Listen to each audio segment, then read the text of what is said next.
record. Right. So thanks for everyone for coming tonight. I'm super excited to do this in a sort of semi-blind, semi-formal kind of situation, because as one of the people who are online tonight mentioned, clearly we're not going to see the wines in sort of cruising altitude finery because they're not mature yet, but you could be able to get a blueprint of maybe how some of these winemakers arrive at the ratings that they give these wines. And then maybe we'll have a bit of a vote. Some things to look out for, I would suggest that you see if you can find the Tempranillo first. It's a commercial release, and it's several years older than the others. And it's going to show in a completely different way on the phenolics as well as the palate. Everything else we're tasting tonight is either Sangiovese or Merlot or a Bordeaux interpretation of New World Cabernet. So that's the one thing. The other thing to look for tonight, you're not going to see a lot of these wines with incredible length, with the possible exception of the Muga, because they're just not ready yet to show that. But what you will find when you're starting to differentiate these wines qualitatively is balance. Even at a very young age, it's going to show supremely impressive balance, and then tannic structure. So you're never going to find a wine of this quality at this young stage that rips your heart out, unlike possibly some of the very high-rated Australian wines of 10 or 15 years ago. All the wines that you're seeing tonight have very, very finely constructed tannins. So really what you're looking for, if you're trying to decide which ones you like the most, is put the Muga to one side a little because it's got that 6-year advantage. Then out of the others, judge them mainly on nose, balance, and tannic form, and see what you come up with.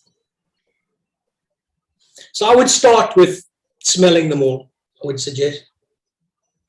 The impression that the Brunello, the Giodo gave me this morning was it had a lot of reductive aspects to the nose.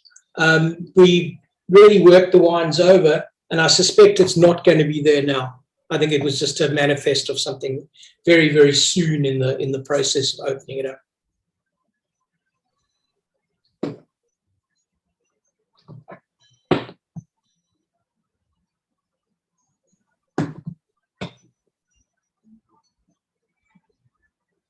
Oh, like number 4's nose.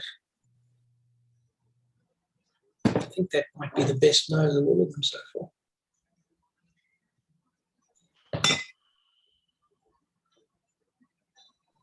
That reductive component, for those who don't know the euphemism, cow's ass, it's got that organic kind of sort of farmyard kind of nose to it. It is still there. Whether that's something that carries on over time, I'm not sure, but it was in all 9 bottles. So clearly at this stage of the Giodo, it's definitely got that going on.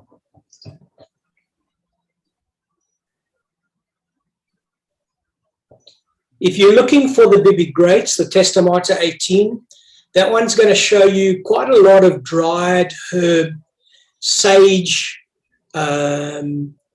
that kind of action, thinking of lilac, not lilac, violets, rosemary, that sort of thing. It's sort of a classic expression of Bibi Graetz's Sangioveses.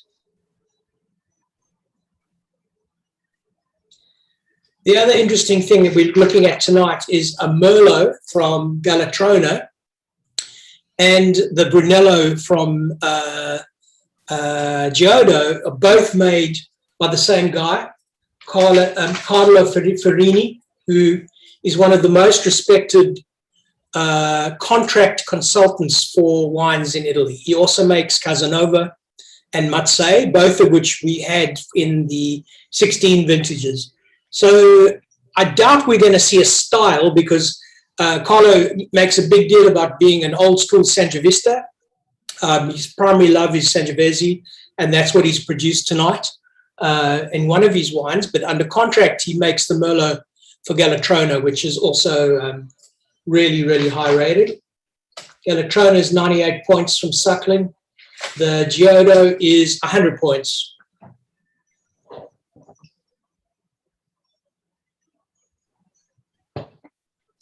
Hey, Rob, the Giodo is actually his own winery.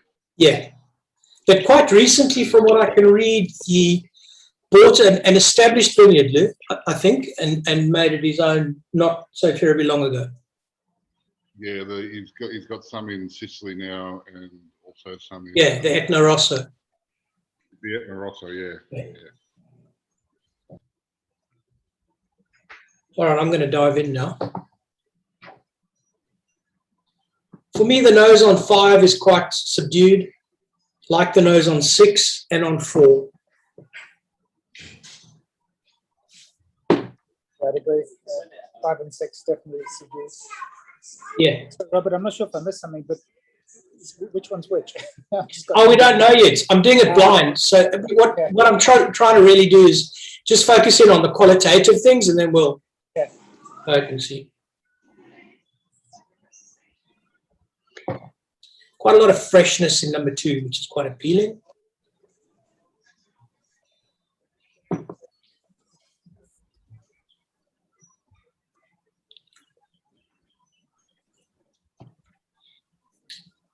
Number 1 for me is quite resolved already.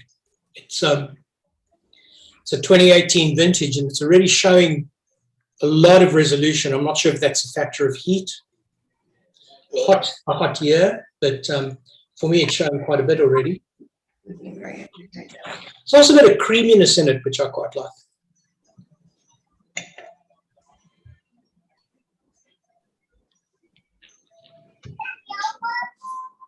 There's an expression of balance, right? Number 1 is just like exactly balanced. A little short, but that's to be expected at this stage, I think.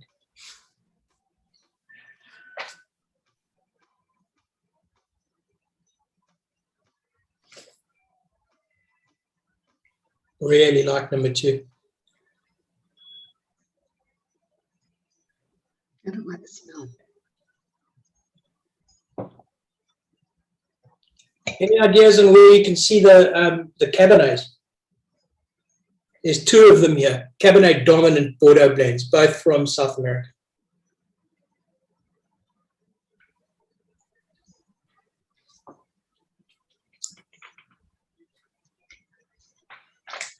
I guess maybe a 5. 5, yeah. Maybe a 6. Yeah, 5 is 55% Cabernet.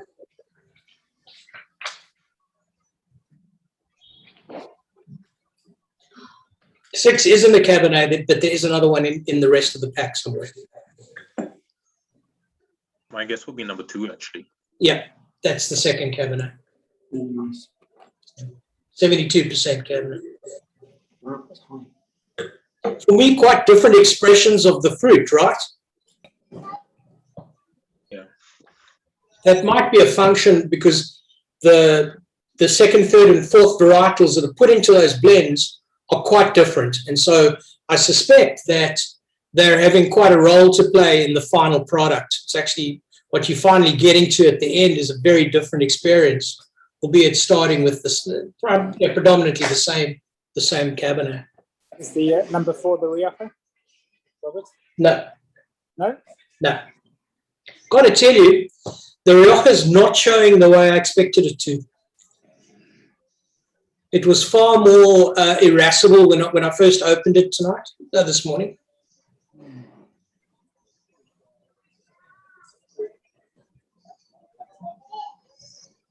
One of the things that they say about this Rioja is whoever was writing for Wine Advocate, it's probably Gutierrez, said that he reckons that this particular year of Muga is one of the finest expressions ever, and he compares it to the great Rioja wines of the 40s and 50s, which is a huge call.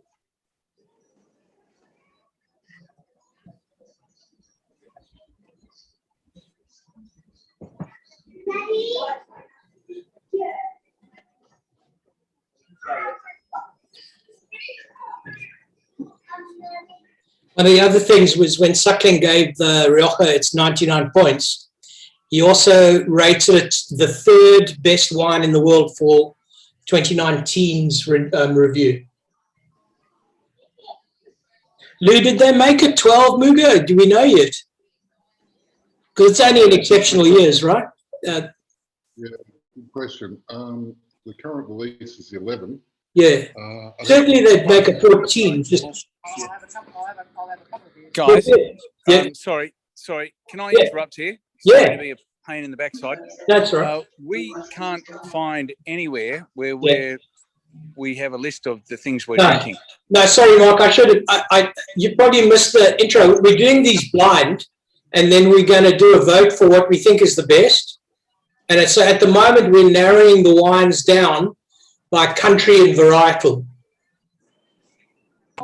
Near a mutiny here. Thank you very much. That's If I can carry on that vein of conversation, sorry, Robert, you mentioned a few wines like the Cab. You mentioned, yeah. I thought I could taste a Syrah in there somewhere. But do you want to maybe give us a bit of a clue? Because some of us have not. Yeah, sure. Okay, so maybe at this point we should think about. There's one pure Merlot in here, and there's one pure Sangiovese in here. Sorry, incorrect. It's two Sangioveses. One is from Florence, and one is from Montalcino. How else are we going to do this before I start giving the game away? Anyone want to vote? Let me just pull up the chat. Hang on a second. Trying to deal with two screens here, not particularly well.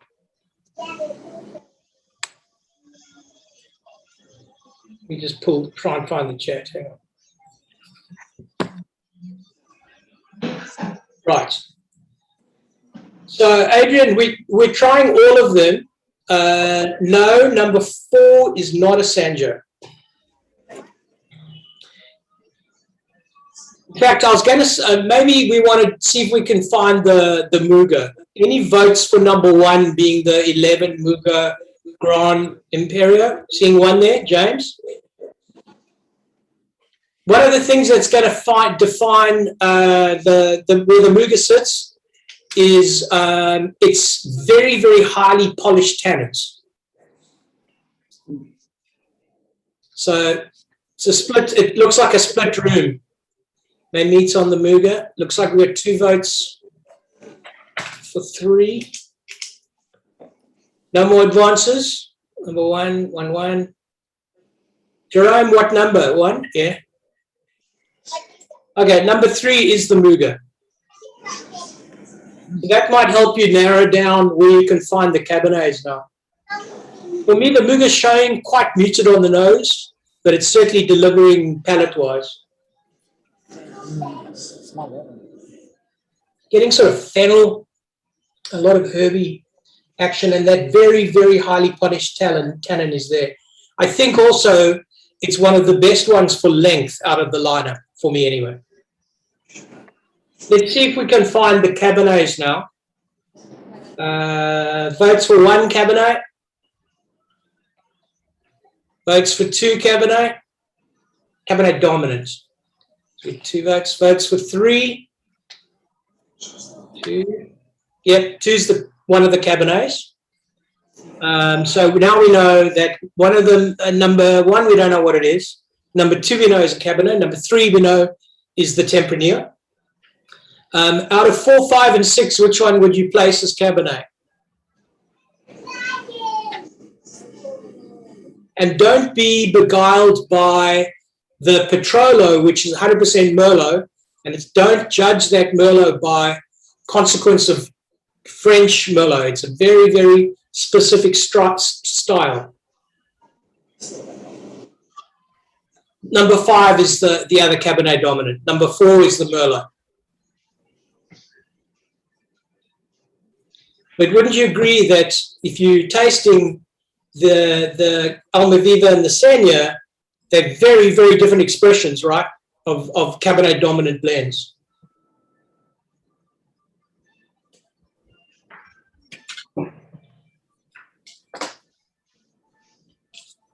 Anybody want to hazard a guess at which one's the Sena, the 100-pointer? Hailed by wine advocates as the finest year of Sena ever. Yep, 5 Sena.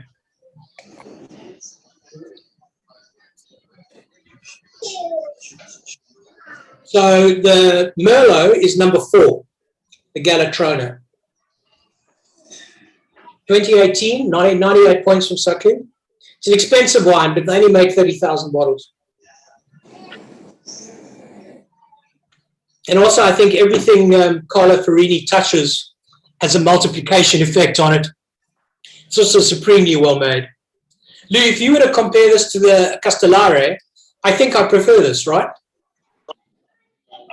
Different style. I'd call, yeah. For me, there's the tannins are just more polished. The wine just seems to be more finished. The Castellare is tighter. Yeah.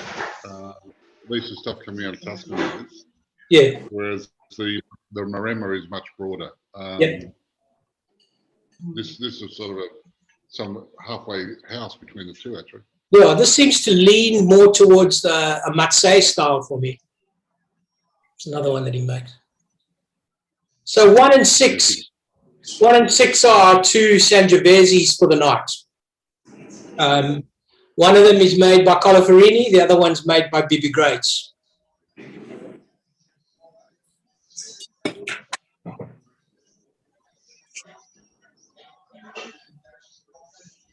Very, very different in the nose. The Graetz is wilder, a little bit sort of more out there, more expressive. Number 1 is the Sangiovese, and number 6 is the Sangiovese. But Dave, you're right. Number 1 is a Brunello, so it's Sangiovese made from Montalcino, and 6 is Bibi.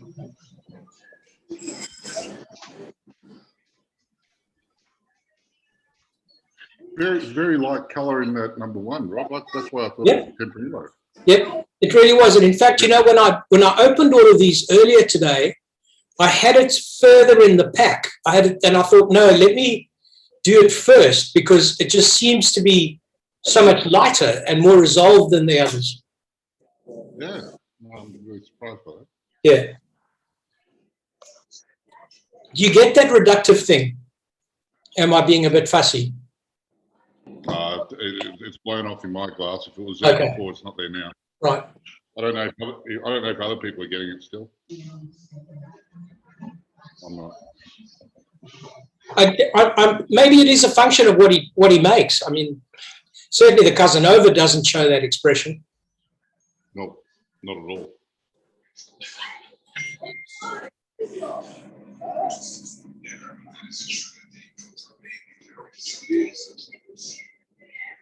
I think maybe the Tempranillo is a bit lost with all these other very glamorous wines. It's a different beast, isn't it? Yeah. I'm just embarrassed that I didn't pick it. It wasn't even close. Honestly, I thought the Muga was number 1, only because the colour and And the softness, the evolution of it, right? Yeah. Yeah. So let's do a quick vote. So I'm getting lots of questions about which one it is. Dave, you got the reductive on the Sena. Oh, okay, I didn't see that. Yeah, there is a bit now that you talk about it. On the Sena. Yeah, there is a fraction, but it's not nearly as overt as the Giodo. The thing that really is a huge winner for me on Sena is the polish. It's just like, yo, it is so smooth and rounded and evolved all the way through. All right. Both these Cabernets are really. They're smart, right? fast Yeah. Compared to the Sanjos, Yeah. they're very smart. Oh. Very smart. Well, once we voted, I'll share the actual blends because one of the Cabernets is the second most important wine is Malbec, and the other one's Carmenere, and I think they are driving the flavor profiles quite heavily in terms of an actual finished style. It's resulting in something quite finished. So votes for number 1. No votes for one. Votes for two? Yes, Jerome, the best wine. Two. Two. One.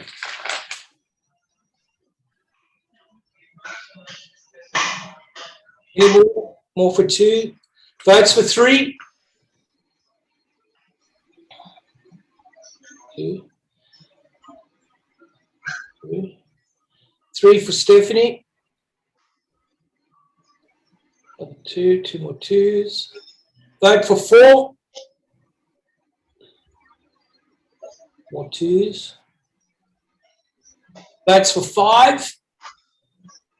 The twos totally have it. Five. And then votes for Mr. Graetz. So double from Lawrence. Yeah, I mean, two's just blown it away. Let me just put in the chat the actual lineup. Yeah, Jack, I really love the six, but it certainly wasn't wine of the night tonight.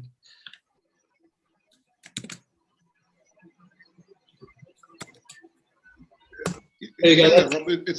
It's a tough task, right? I mean, you got these things. They're 3 years old. Yeah. I mean, thank goodness the Italians make them to drink, but it's really difficult trying to distinguish between them when obviously the two Cabernets are very approachable, very fruity, very fruit forward, and so quite drinkable right now.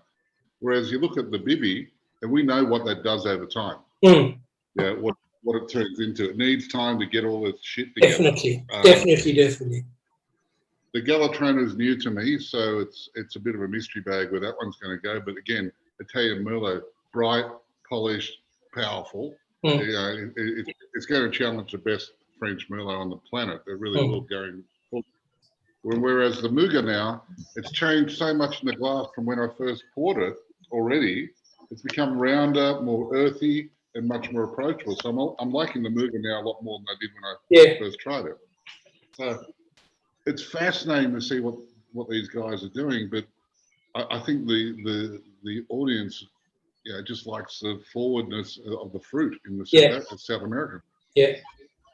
So that Almaviva had what percentage? I can't see it now. I've lost the notes. There it is.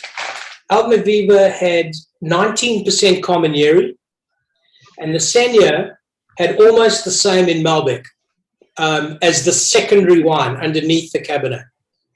So what you're seeing is an expression of Bordeaux driven, I think, largely by those secondary varietals. For me, I prefer the Sena. For me, there's a highly refined, polished kind of thing. Well, I mean, you like three, the Rioja, yeah.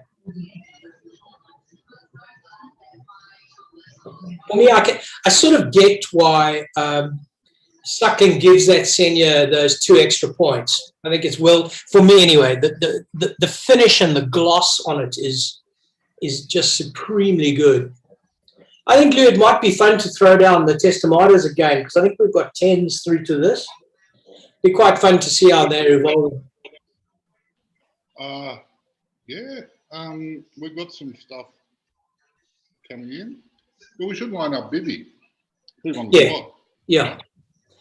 The problem with Bibi is shepherding him to be on time. I mean, I aged 6 months last time. He joined the meeting at 3 minutes past or something. I was dying.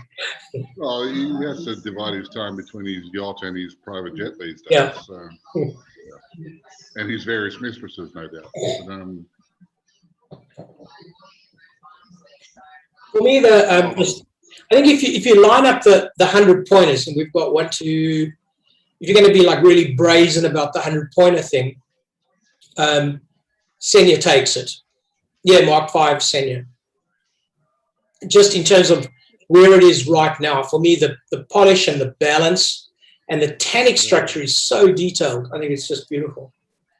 Maybe I'm being difficult, but I wish people wouldn't give 100 points to anything. I know, I get anxiety with it as well. It annoys me. Because what's it going to do in 5 years' time? Precisely. It's got nowhere to go. So if it falls apart, what are you going to do? Revise it down to, Well, you know what? I've seen the one critic that does that quite actively is White Advocates, and especially in the field of Bordeaux.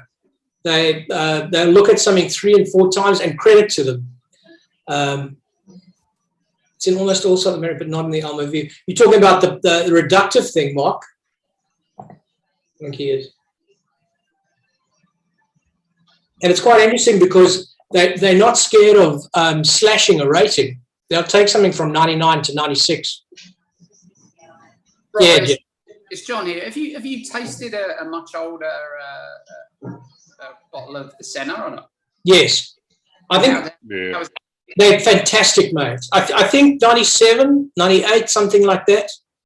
We started in 98. So yeah, okay. The Sena Yeah.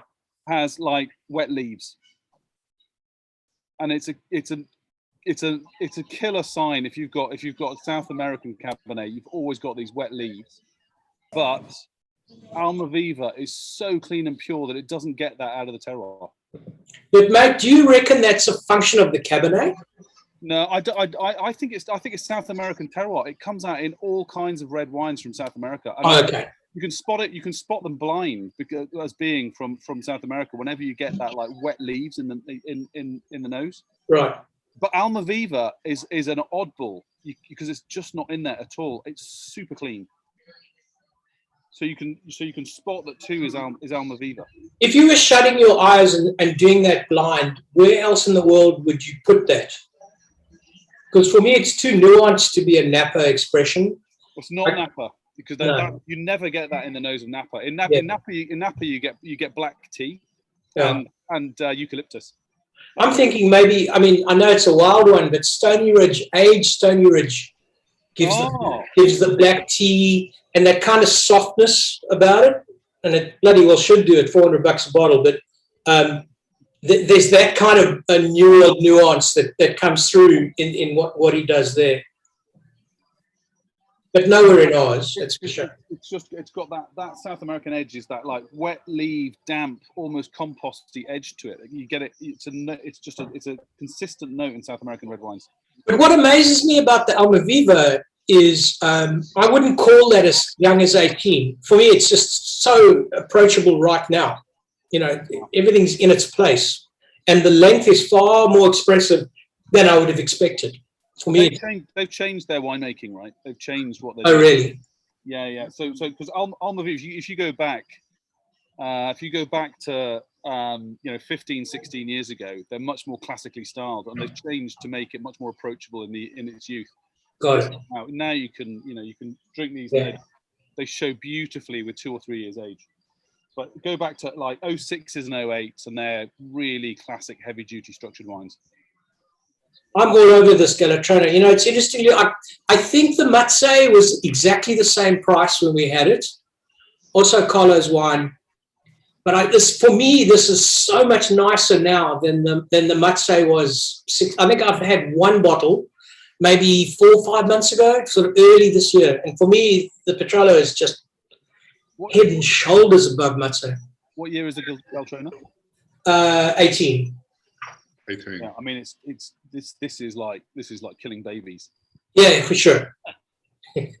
I mean, this needs like 20 years. This wine. No, but the point is, if you took a French Saint Emilion 18, you'd have to go really high up the food chain to find this quality. Oh, you wouldn't do it. You wouldn't find it. It's a monster. I've got great belief in its long term. I think Monica Lana gave it a 25-year window, something like that. So what? I don't remember what Bologna said. Tell us about one again. One's the Brunello, right? Sorry? One is the Brunello. One is the Brunello. What's your thinking on one? Man, I'm not mental for it.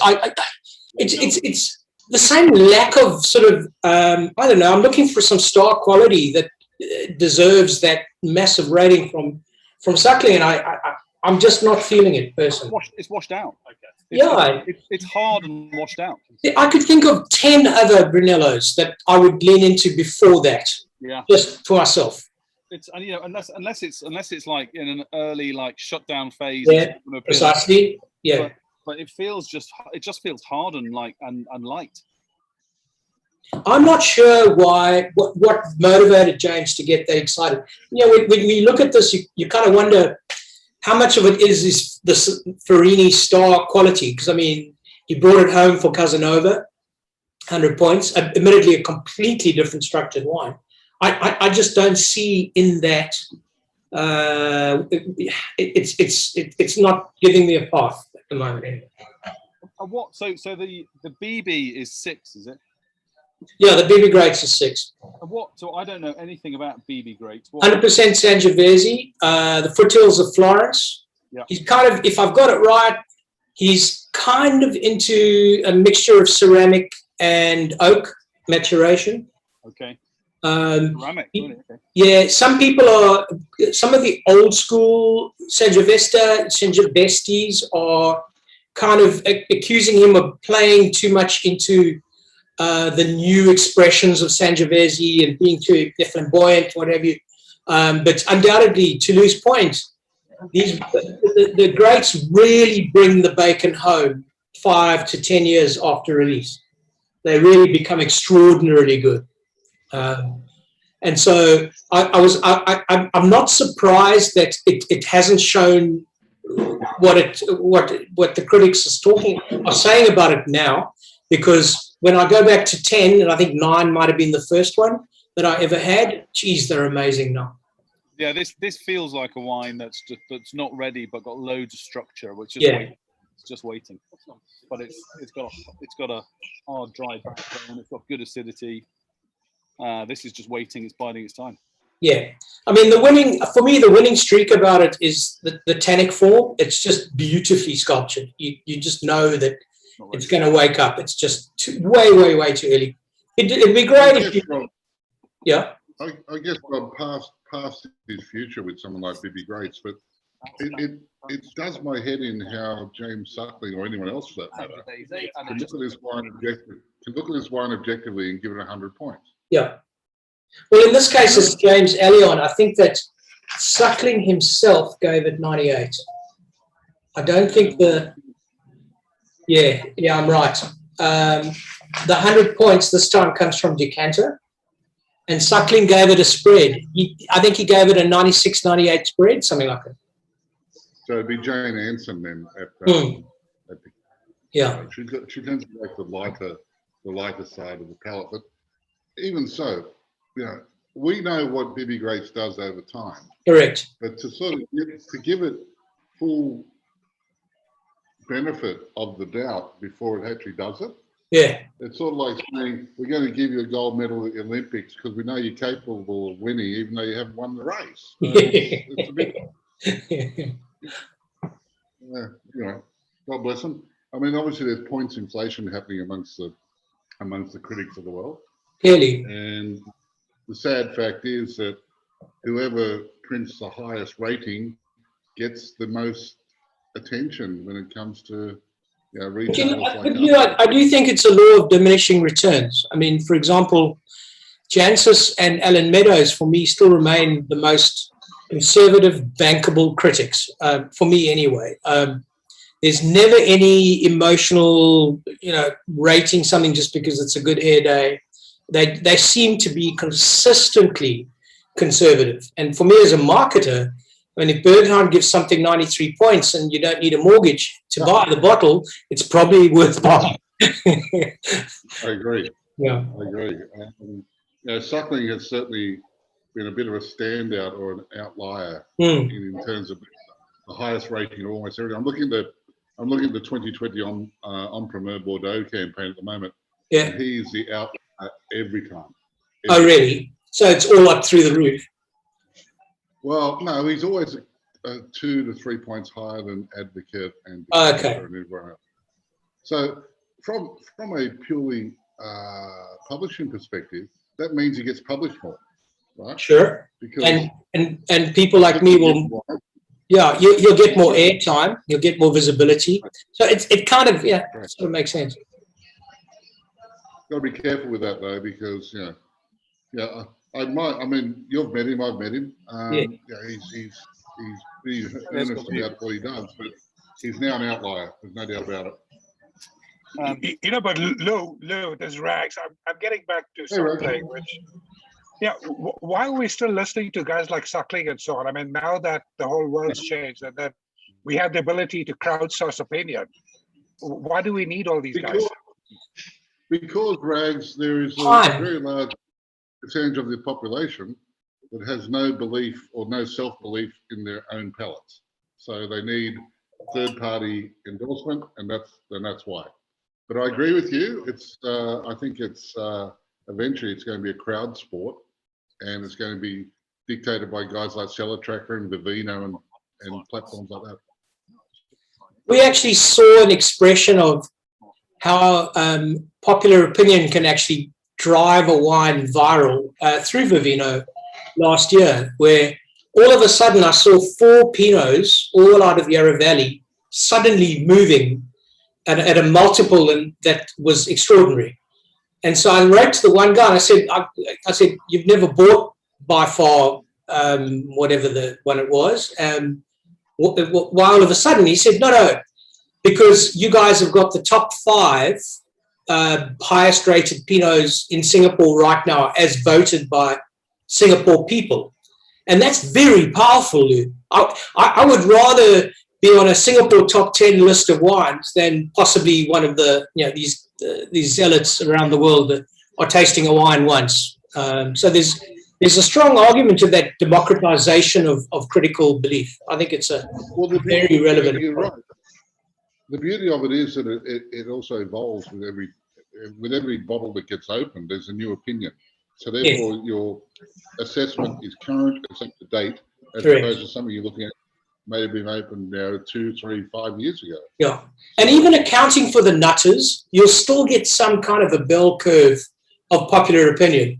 It's quite interesting because I've got friends on Cellar Tracker, for example, where they'll follow. There's 2 or 3 super zealous local people, and they'll follow them forever because they have a certain palate and they believe in that. And I think that's very cool. I think it's great. Can we talk about the Muga again? The Muga, yeah, sure. That's number 3. So what was? Sorry, everybody's talking here. So what were your views on the Muga? Well, for me, in comparison, it's kind of tricky because it's a bit unfair to put a wine that's 6 years older and is a Tempranillo from Spain amongst all these other wines. So I kind of figured that on the phenolics we'd pick it up quicker. Yeah. But I didn't pick it up that fast. For me, the Muga was quite shut down on the nose.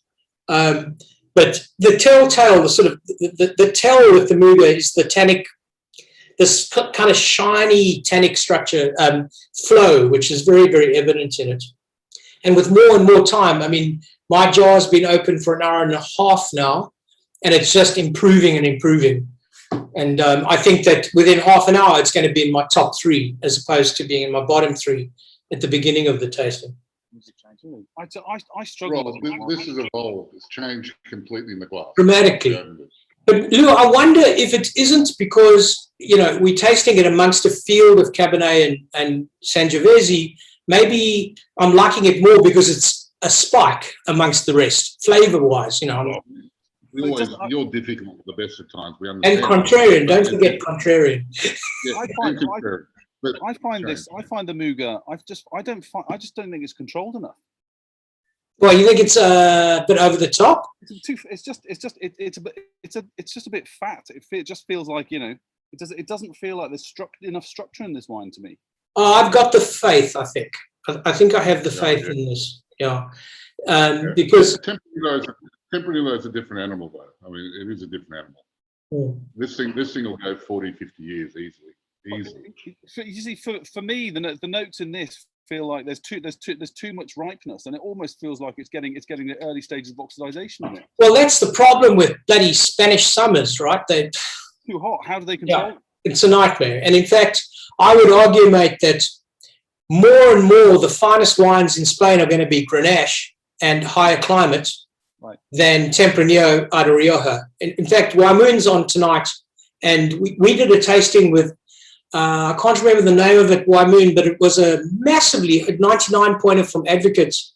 I think it was in 2006. We had it at the BBC, and I went and did some digging around, and that was a wine that was a higher altitude Tempranillo. Right. Dude, do you remember that bottle? I Wymoon's remember it, yeah. Wymoon's not listening, but she brought it. She brought it, I remember, yeah, she brought it. Yeah. And far more sculptured, right? For me, it was, that's it, Artur Grande, whatever that Spanish word is. Do you remember the vintage? It's about 12 years old, right? It was 2010. 201. And that was so different for me from all the other Riojas that I've tasted in the last 10 years, because there was something that was cooler and more sculptured about it in comparison to many of the others. And to your point about the Muga maybe showing a little bit fat and a little bit sort of muffin top. Yeah, you're right, Colin. A lot of it has Grenache. I don't think the Prado has Grenache though. I think it's 100% Tempranillo. I don't think this Muga is going to improve. Yeah. I mean, as it gets the older, other thing, I don't think it's going to get better. I think this is as good as it's going to get. Do you think so? Yeah. Well, I think it's got enough structure to hold it longer, and there's too much heat in it. It's definitely, it's hot. Definitely, there's lots of alcohol. But I've got the belief in the older Muga, the Prados that I've had, they travel forever, absolutely forever. Yeah. Maybe it's a function of the varietal rather than the actual. The function of Tempranillo. Tempranillo is scientifically shown to oxidize less than any other grape. Really? Which is why we've had 60-year-old Tempranillos that are still drinking quite well. Yeah. But hi, Robert. My name is Paul. Hi, Paul. I kind of very disappointed about the Muga. I was kind of expecting a wine that I like much more. I've been drinking a lot of Gran Reservas recently and traveling to Rioja these days. Yeah. And was not up to my expectation. I don't understand where the high circling score comes from. But I don't know if you compare the Muga to other Gran Reservas in the same area. What do you think? I'm a huge fan of a lot of the Cunei. The thing that I'm really loving about Cunei at the moment is the Contino vineyard. It's a smaller vineyard from a sub-region of Rioja. And for me, it has a more refined, slightly a lighter footprint, if you will. So for me, I'm really, really into that. So that's the one that I think stands out the most for me from that little village in Rioja. Who else are there? There's Muga, there's Cunei. At the train station, I can't remember. We went to several. Alta Gran is nearby there as well. Yeah, there's 3 or 4 in that little sort of panhandle. I can't remember. The thing I remember the most on that trip was eating my body weight in lamb cutlets. They just kept eating it. it was the best lamb I've had in my life. It was amazing. So the other one's the Gran Alto. Oh yeah, the Alto. Alta Tandonia. Tandonia. Tandonia is one of the bigger ones there.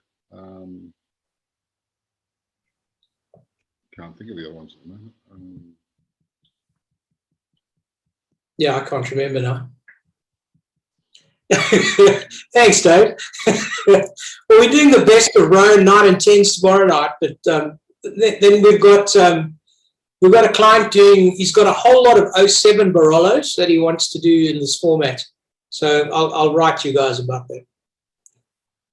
I'm really into trying this sort of lineup.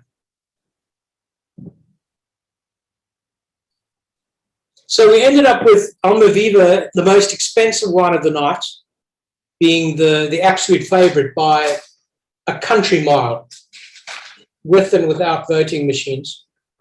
For me, the Bibi was probably one of the more closed. The Giodo, I don't understand at its current position. I don't get the the insane fuss about it. Really loved the Galatrona. What's that? I agree with you on the Giodo. Yeah. It's, yeah, okay. 100 points, huh? Nuts, right?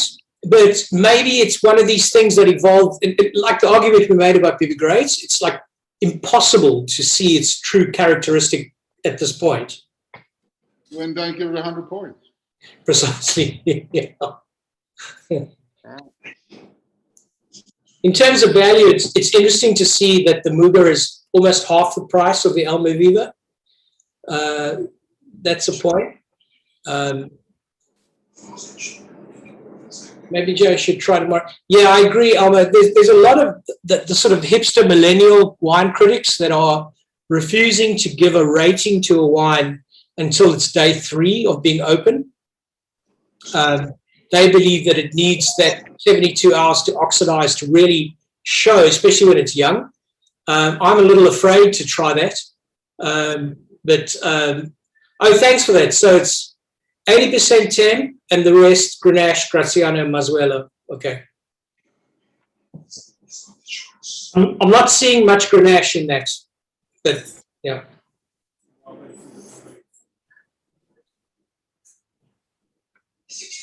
By the way, Muga has made a 2012 Gran Reserva. A 12, okay. 12 and a 14, and next one is 16.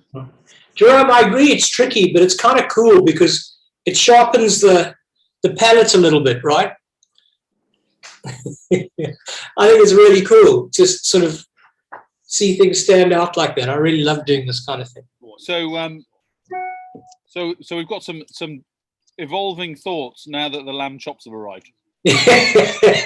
Jeez, I pay a fortune for lamb chops now. Obviously, the lamb chops change your perspective on the wines. On everything, mate, not just wine. It's the meaning of life.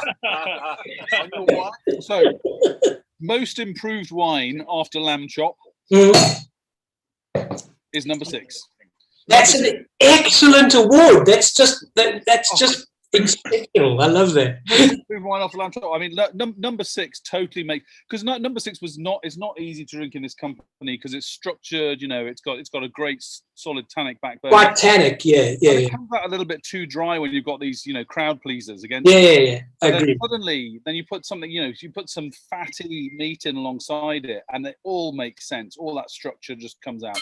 Yeah.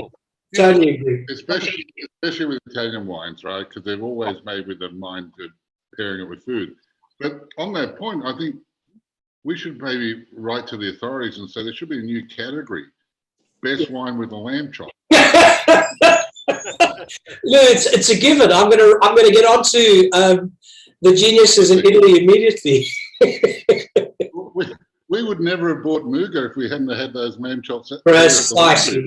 In fact, we might have bought it out of self-defense, so they stopped feeding us. It was a crazy day.